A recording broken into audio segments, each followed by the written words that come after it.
আসসালামু আলাইকুম দর্শক, স্বাগত জানাচ্ছি রয়্যাল বাংলা টিভির সংবাদে। এখন দেখবেন নারায়ণগঞ্জের সংবাদ।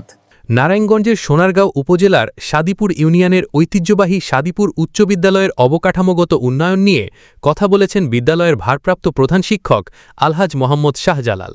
তিনি জানান, ১৯৯৬ সালে বিদ্যালয়ে যোগদানের সময় তিনি একটি মাটির তৈরি স্কুল ভবন পান।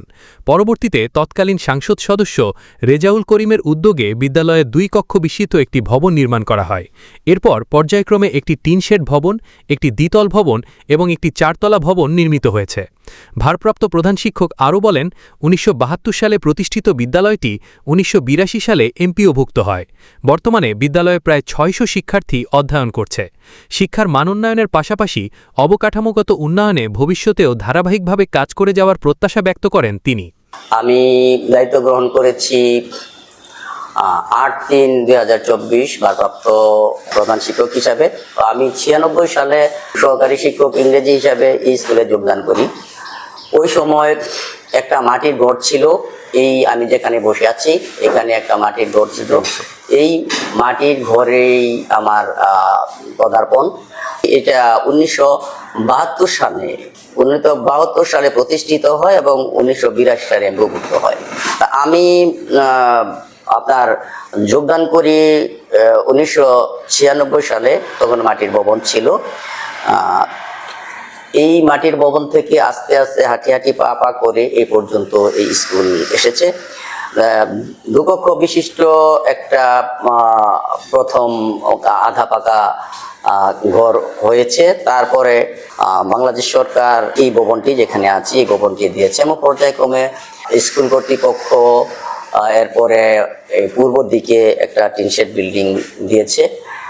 আর আমার সামনে যেই ৪তলা কক্ষ বিশিষ্ট ভবনটি, এটা বাংলাদেশ সরকার এখানে নির্মাণ করেছেন ১৮-১৯ সালে। তো আমরা দ্বিতল ভবনটি ১৯৯৭ সালে প্রতিষ্ঠিত হয়। আর আমাদের এই বিদ্যালয়টি আস্তে আস্তে উন্নতির দিকে ইনশাল্লাহ এগোচ্ছে। এখানকার ছাত্রছাত্রীদের ফলাফল আল্লাহর রহমতে সন্তোষজনক। আমরা আপ্রাণ চেষ্টা করছি। আমার শিক্ষক স্টাফ যারা আছেন তারা সবাই আন্তরিক, সবাই অত্যন্ত যত্ন সহকারে ছেলে মেয়েদের পাঠদান করে থাকেন। তো এই সুবাদে আমি বলছি যে ২০২৪ সালে এখানে 11টা A+ পেয়েছে এবং গত ২০২৫ সালেও আপনার A+ এর যে একটা ধস নেমেছে গত ২০২৫ সালে, ওই সময় আমাদের স্কুল ইনশাল্লাহ 7টা A+ পেয়েছে। তো আমরা এবছরও আশা করি যে আমরা আল্লাহর রহমতে 15 থেকে 20টা A+ আমরা আশা করছি। দেখি, এবছর পরীক্ষা আছে 103 জন। আমরা এবছর আরো ভালো ফলাফল করার আশা করছি এবং A+ এর সংখ্যা বাড়বে বলে আমার বিশ্বাস।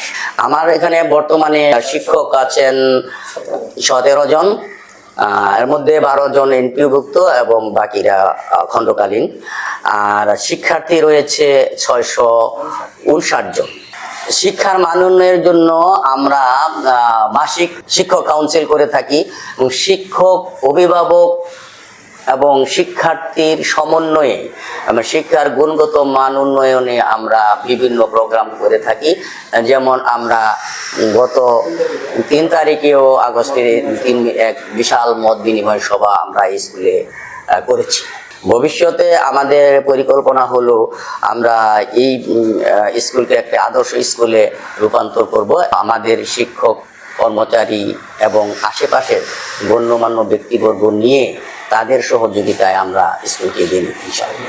তবে সরেজমিনে দেখা যায়, বিদ্যালয়ের ভবনগুলোর উল্লেখযোগ্য উন্নয়ন হলেও শিক্ষার্থীদের খেলাধুলার জন্য ব্যবহৃত খেলার মাঠটি এখনও অনুন্নত অবস্থায় রয়েছে। সংশ্লিষ্টদের দাবি, শিক্ষার পাশাপাশি শিক্ষার্থীদের শারীরিক ও মানসিক বিকাশে একটি আধুনিক ও মানসম্মত খেলার মাঠ অত্যন্ত গুরুত্বপূর্ণ।